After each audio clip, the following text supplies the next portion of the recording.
The book had closed, yet something of it remained.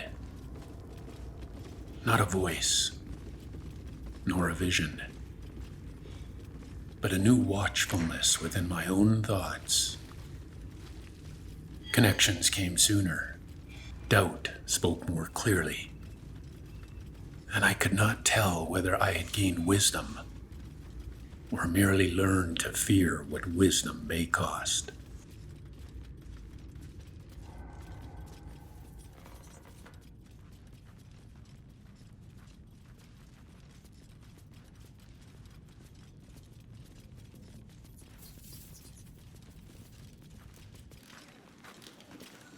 We could not linger beneath the village.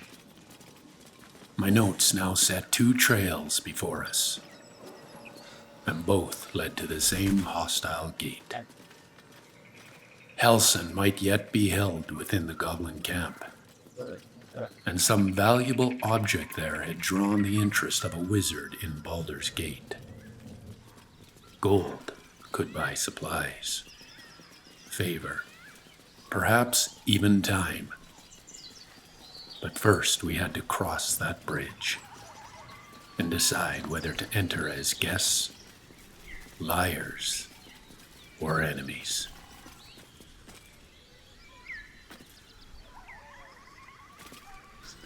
The road across was plain enough, which was reason not to take it blindly.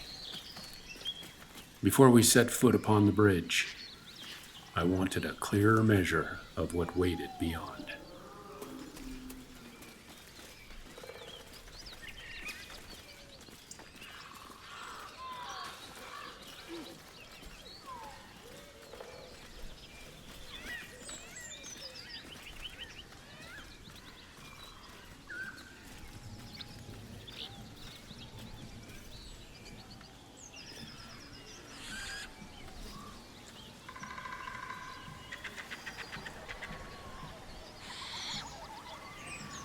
The settlement across the ravine was far greater than I had expected.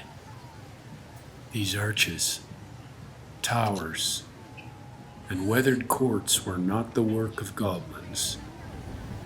They had claimed the place, certainly, but other hands had raised it, hands guided by patience, skill, and some purpose now forgotten.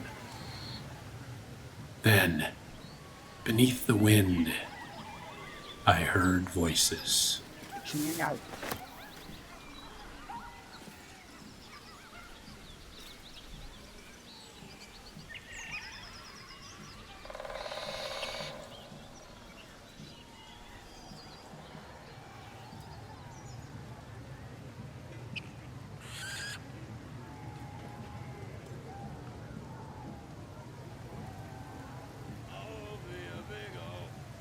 I could not tell whether they belonged to prisoners, survivors, or something else entirely.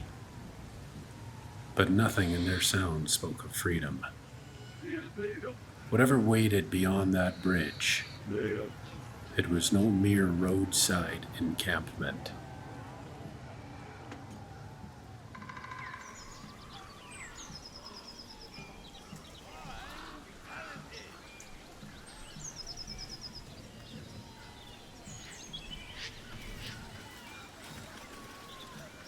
Curious.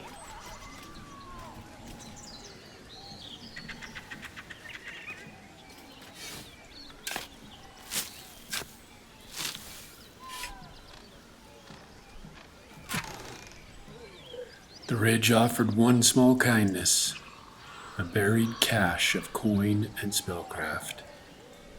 Among it were means of sudden movement and swift escape. Modest comforts, perhaps. But I had begun to suspect we would need every advantage the road was willing to surrender.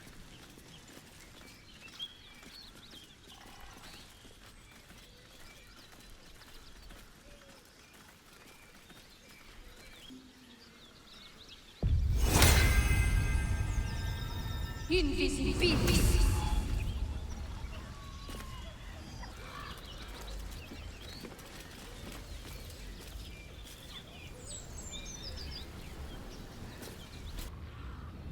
The bridge was narrow, exposed, and without mercy for anyone caught upon it. At first the road ahead appeared deserted, but a movement above betrayed the watchman. A goblin stood upon the ridge, with a clear view of every soul who crossed. What are they doing over there? Chasing bird?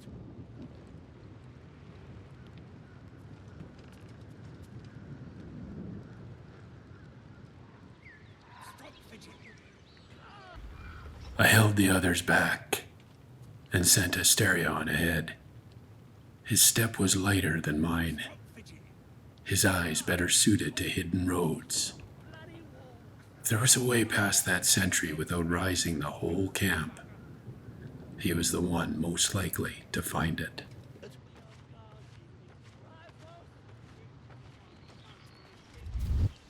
Oi! Thicko! This here's off limits! Get to the main gate, or I'll plug you full of arrows!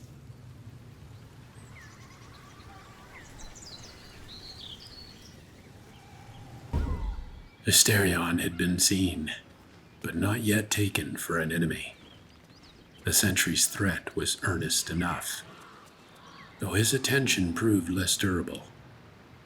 Astarion waited, let the moment pass, and then continued as though the warning had been meant for someone else.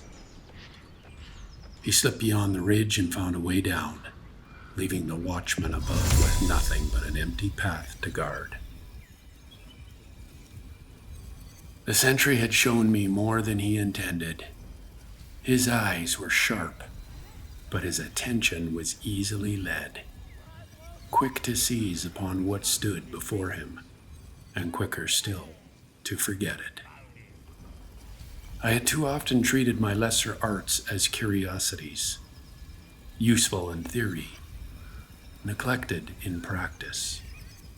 But knowledge that remains unused is little better than ignorance. If a false sight or sound could turn that watchman from his post, then perhaps steel would not yet be necessary. Chasing bird? I set the illusion close beside him, not yet to draw him away, but to learn how easily his eye could be claimed. How quickly he turned, how long he lingered, and whether curiosity would prove stronger than duty. If the deception held, I would place the next one where his attention might serve us better.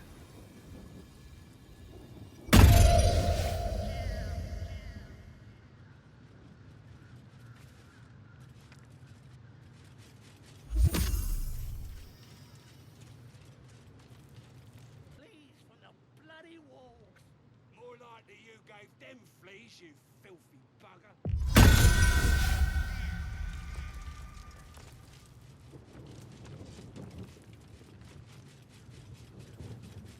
Orcs is stupid.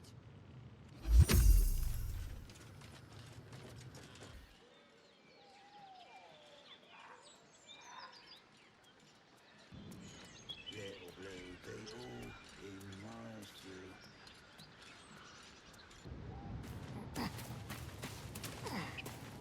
I'll be a big old.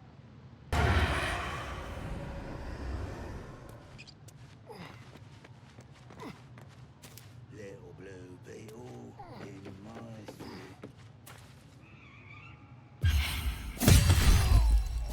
Astarion had found his position, and the Watchman above no longer stood between us and the road. Deception had carried us as far as it could. What remained would be settled quickly, or not at all. The goblins held the ground, the wargs held the passage, and we had only the advantage of choosing the moment. I gave the signal, and the bridge erupted into violence.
The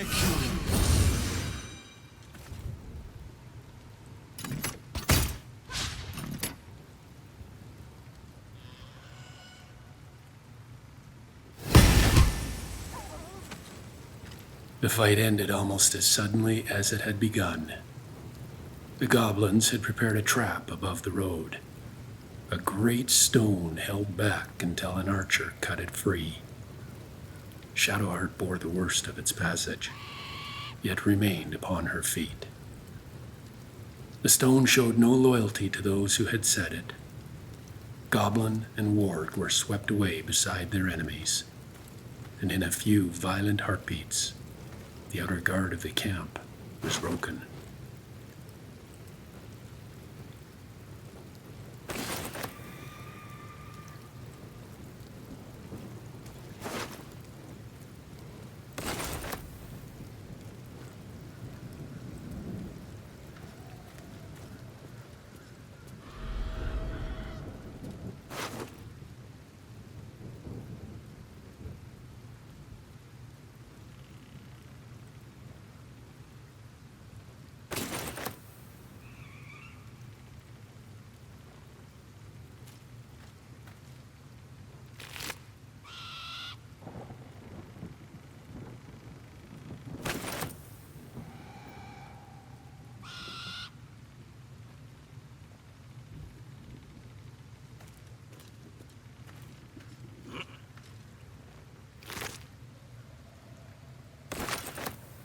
The wargs left behind little I cared to claim, save 2 heavy fangs.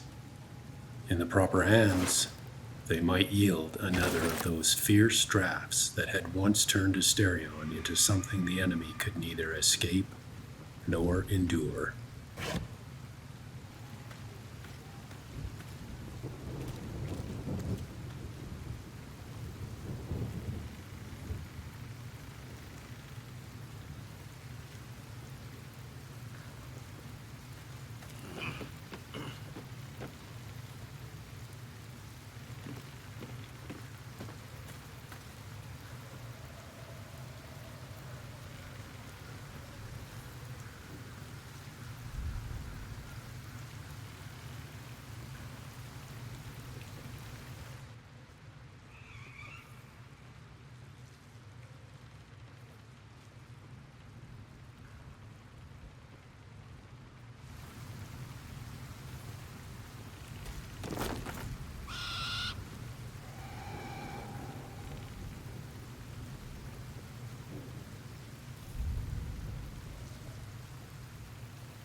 From the ramp, the road ahead appeared no less formidable.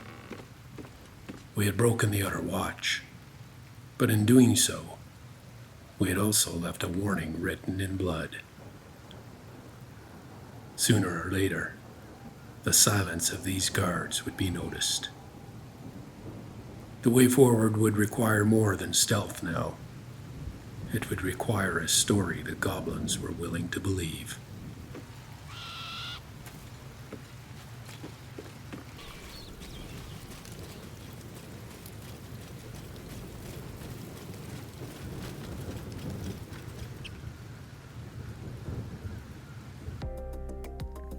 But the true gain could not be weighed in gold, nor carried away in a pack. The road had worked upon each of us, Astarion had grown deadlier in silence, Lae'zel more certain in war, and Shadowheart more resolute beneath every wound. I felt the same change drawing near within myself, though mine would not be answered by knowledge alone. Another call had begun to make itself heard, older than ambition and far more binding.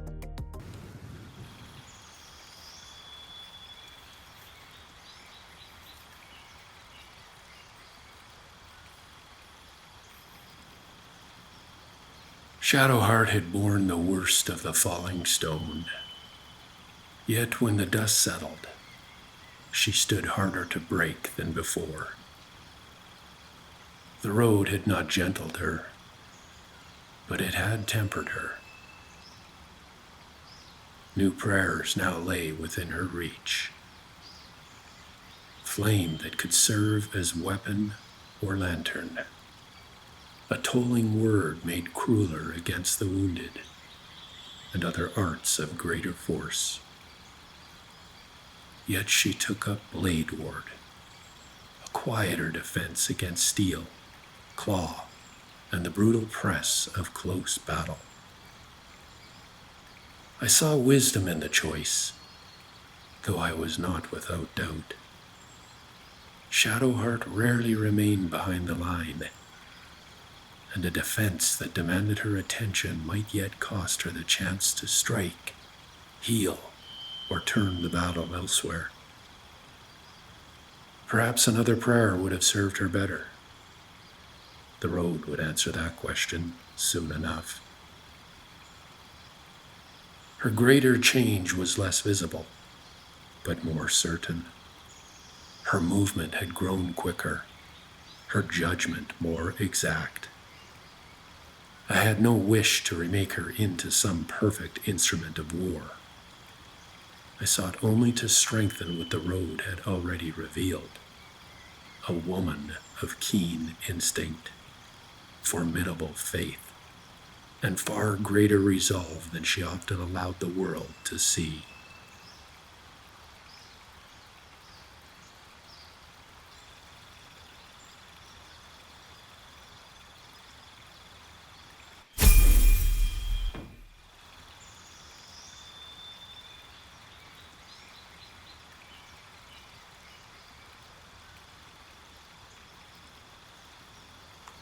The road had taught me that knowledge alone was not enough. I could name the danger, study its nature, and trace the history that had brought it to our door. Yet when the moment came, someone still had to stand before it. Many paths offered strength, some through fury, some through stealth, others through nature, song, or secret arts.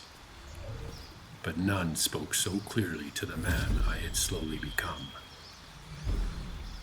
I would remain a cleric of Helm, a seeker of truth and a keeper of watch. Yet I would bind that calling to something more demanding, an oath that would carry me closer to the front. The ancient oath tempted me. Its promise of light, life, and mercy was not far from my own heart. But devotion asked a sterner question. Not what I revered, but what I was prepared to do. Courage, to step forward when caution urged retreat. Compassion, to offer mercy without surrendering judgment. Duty, to guard those placed within my care. That last word cut deepest. Shovel's absence remained with me.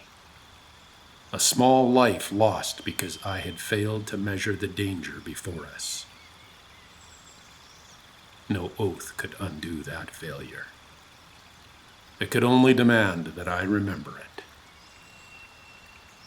So I swore myself to devotion, to stand near the blade, to lay hands upon the wounded, to seek out the corruption hiding behind fair words, and to answer those who struck at my companions with the light they had chosen to defy.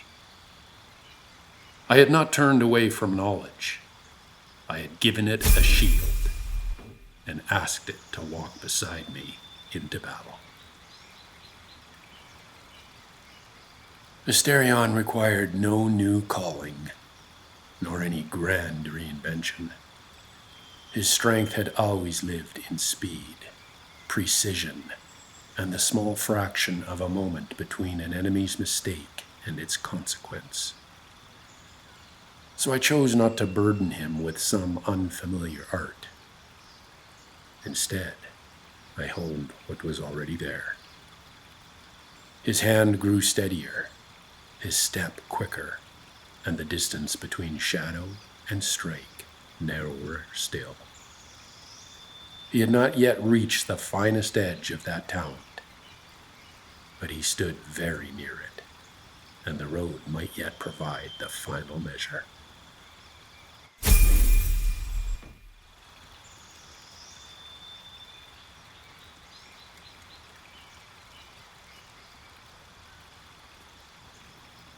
Lae'zel presented a different question. She needed no new calling, nor any subtler art. War was already her native tongue, and she spoke it with terrible clarity. One path promised greater savagery. Each fallen enemy might become the opening for another blow, turning momentum itself into a weapon. Another would have made her armor a sterner wall, deadening the force of every ordinary strike. I lingered over both. The first was tempting, for few things are more fearsome than Lae'zel once the killing has begun. But she did not lack ferocity.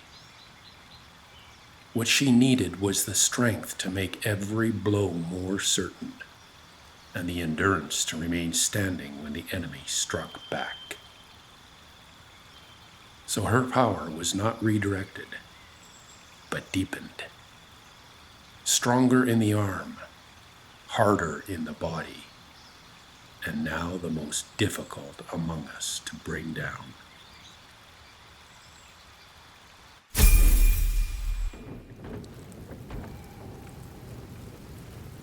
The road into the goblin camp now stood open, but we were in no condition to follow it blindly.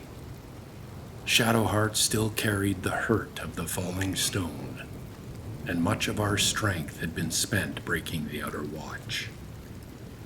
We had won a passage, not safety.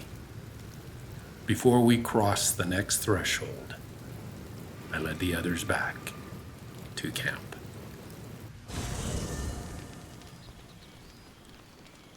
Raphael's offer had followed me from the cellar.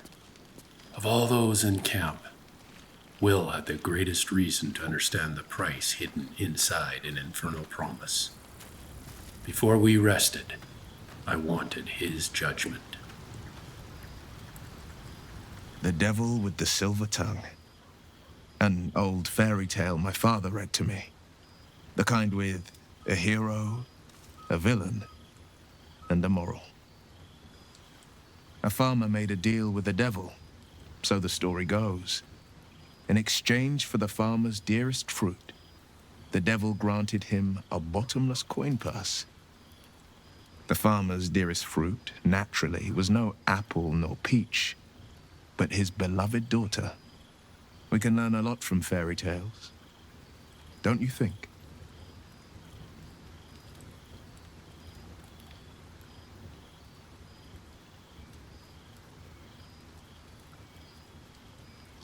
Refuse him no matter how tempting the offer, no matter how delicious the feast he lays out for you. The cost's always too great.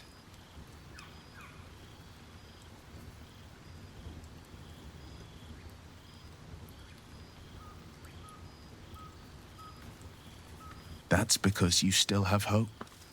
But when he becomes your last hope, remember this. He'll require of you only what you're least ready to part with. And then require more still. You might think you'd give up anything for a cure. But the devil won't take just anything. He'll take everything.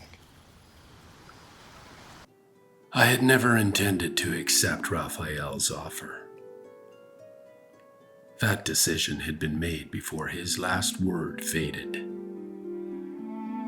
But I had asked the others all the same, not because I doubted myself, but because I needed to know what each of them would choose when salvation came with a devil's smile. Their answers differed in temper, but not in purpose. None trusted him. None mistook his interest for kindness. For once, the road had left us of one mind. Scratch asked for no explanation, no oath, no proof, no promise of what I would do next. He only leaned into my hand, and for a moment, that simple trust felt worth more than every offer Raphael could make.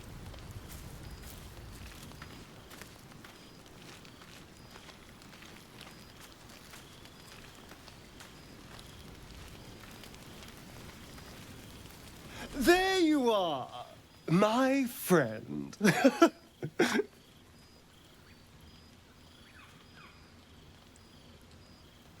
I have drunk, not alcohol, of course, a bear. He took a little of my blood. I took all of his.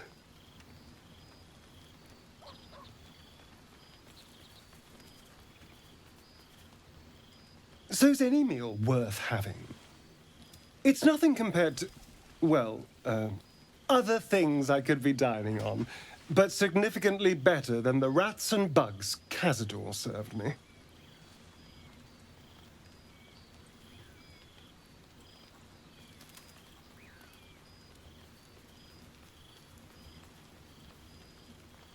Not at all. Blood is life essence, and some creatures have so much more life than others. Cazador gave me just enough to keep me, well, alive, for lack of a better word, but never more than that. Still, that was the past. I'll never have to grovel for him again.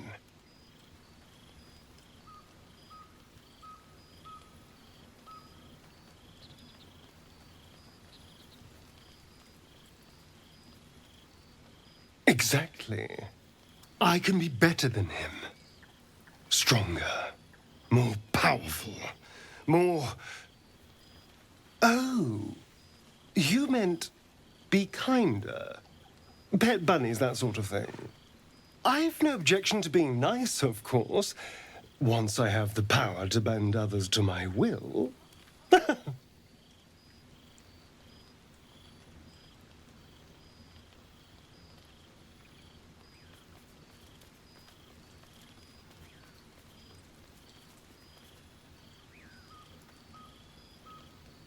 Is it? What good is freedom if I'm always watching the shadows? No. I'll be safe when I'm powerful enough to grind Cazador into the dust. Powerful enough to do whatever the hell I want.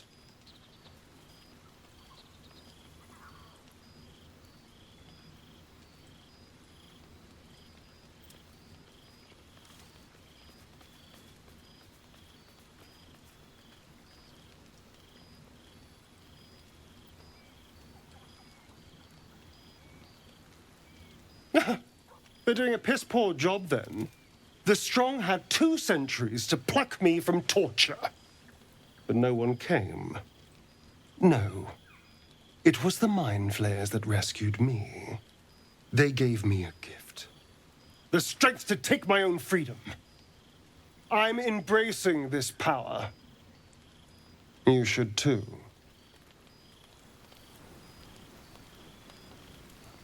Astarion did not speak of the parasite as a curse. To him, it was a weapon. Perhaps the first he had ever possessed that his old master could not take away. I understood the temptation more than I wished to admit. A man kept in chains will rarely question the hand that offers him a blade. But the thing within us had given nothing freely. Its silence was not mercy, and its gifts were not kindness. If a cure were found, I could no longer be certain Astarion would accept it. Raphael had failed to divide us, but the parasite had found a more patient road. By morning, we stood once more before the goblin camp. The outer watch lay broken behind us, and the greater host waited somewhere beyond the gate. We had come seeking Halsin, a valuable prize, and some hope of deliverance from the things within our minds. Yet the road ahead now held another question. Could we enter the camp without losing our lives?